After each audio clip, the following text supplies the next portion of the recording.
Alrighty, welcome back to my final cutting of vegetables in your hand series. Like I said, we're gonna today cut this bell pepper, and it's just regular red bell pepper. And first thing we're gonna do is we're gonna wash this bell pepper, and then we're going to sharpen our knife, and then we'll get right to it. So let's do that. And by the time that we've done this one, I got a feeling that you guys are getting the hang of cutting with your hand. And the cuts that we have learned previously will carry on throughout, the rest of your vegetables. And then you might even go on to doing uh, fruit carving, vegetable carving. I suggest that you look into YouTube channels that do that. There are some amazing ones out there. And the knives that you'll need for those are extremely inexpensive, and it's a fun craft. So, all right. So the next thing we need to do is, of course, sharpen our knives. We got my favorite knife here. Here we go. Going through very, very smoothly. I love that. All right. Let's give it a wash. And away we go. All right, so we have our bell pepper here, and I have my container to put my stuff in. You notice that I have used a paper towel because I'm going to save the seeds out of this bell pepper and hopefully grow some this year, or just Johnny seed them somewhere so that they can grow. In my opinion, all plants are good plants. I don't care what you are. You are providing some type of environmental goodness to the world. Therefore, let it grow, let it grow, let it grow. So here we go. Now, the first thing I'm going to do is I'm going to make sure that I have secured my bell pepper. I'm going to take my knife like this, and I'm going to go and cut inside. Some people will take it from the sides, and that's fine if you want to take it from the side going down like this. But most of the time, if I'm not using a cutting board, I don't do it that way. Just because it's harder to keep that good grip on the outside of the bell pepper when you are cutting in this way right here. Now, if you had a cutting board, that would be the way that we would do it, and we would probably use a completely different knife for that. But, of course, this is us learning how to cut in our hands, so we're going to do it this way. And we're just going to take, like, the very top of it off, feeling around, making sure that we've always got a really good grip. The grip is the key. And then I'm going to insert it in a little bit deep, and I'm going to cut because it's got that membrane in there.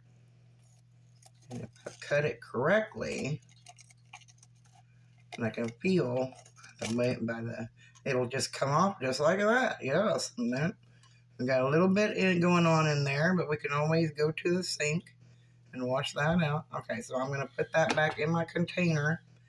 I'm going to show y'all that this does have some good seeds. Whether or not they grow, whether or not they produce, a lot of times that has to do with GMO. Where did I get the bell pepper at? Sometimes GMOs will grow and not produce. Sometimes they will grow and produce very small fruit. And what you can do is you can actually grow a plant out of its GMO modified state. It takes many years, and it takes a lot of making sure that you know what seed is going through that transformation, and you can grow them out of that genetically modified state. I've done it with thyme. I've done it with basil. I've tried to do it with some cantaloupes.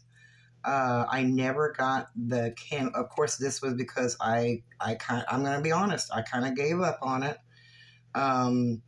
It was growing a larger cantaloupe each year. I used it for 3 years. But I never got a good cantaloupe out of a genetically modified seed. That doesn't mean that it might not have happened if I would have kept on with that. So if you're like, science headed, I like to think that I'm a little bit science headed. You want to do an experiment? That's an awesome experiment to do. All right, I wetted this paper towel down a little bit just so that it didn't like fly away. And I'm spreading out the seeds. It makes it a little bit easier to spread out your seeds when it's a little bit wet. It'll dry just like these seeds will dry. I'm going to take my bell pepper, kind of knock it a little bit. Get the rest of those seeds out. Okay.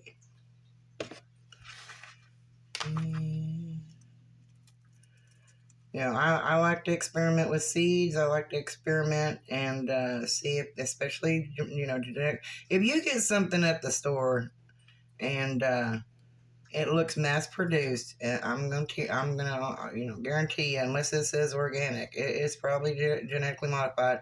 And I ain't even saying that some of them may not be genetically modified.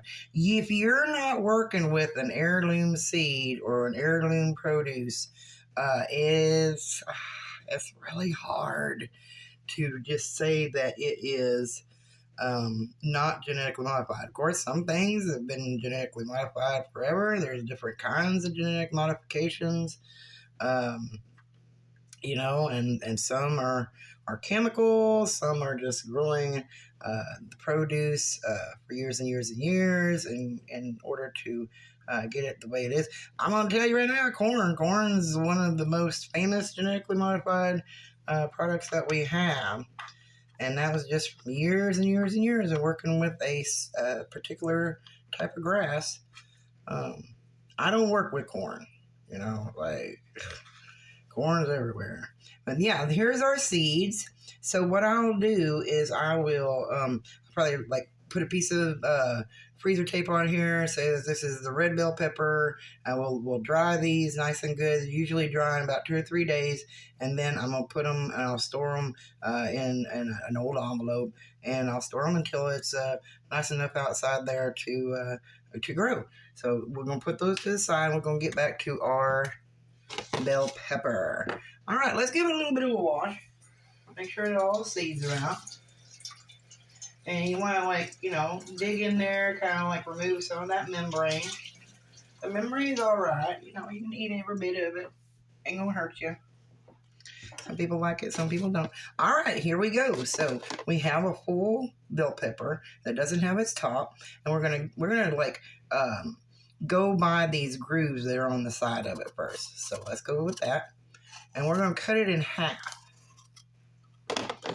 We got our half. And then, like I said in the last one, we're going to be cutting into the flesh and not into the skin. So we're not going to be going like this. We're going to be going like this. And we're going to take this one right there. We see that? We got our thumb on the side there. And we're just going to go on down. Very nice.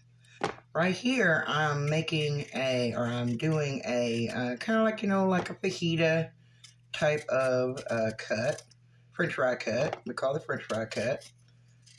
This would be for fajitas.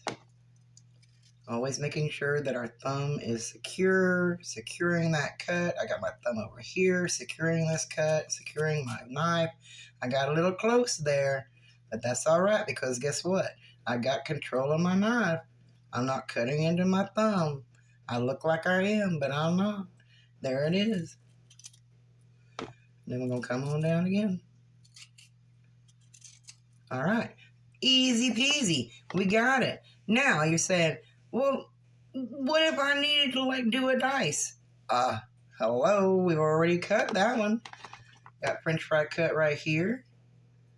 Yep. What we're going to do, just like we did the potato. We're going to cut it like a dice. There it is. Boom, boom, boom. You have all the skills now. Every bit of it. You can take on any vegetable, any fruit that you like now with your hands because you have control over the thumb and the knife. I'm telling you, that's the secret to it all. Control, steady, with the knife and the thumb. Look, I got my thumb there. I got my thumb here. I'm going on down. Boom. There it is. Thumb, thumb, boom. There it is. All right. Everybody take care. Everybody out there, be safe. Make sure that everyone around you is safe and protected. This is the time for us to come together, to teach one another, to love one another. I hope you have an amazing day, and thank you so much. All right.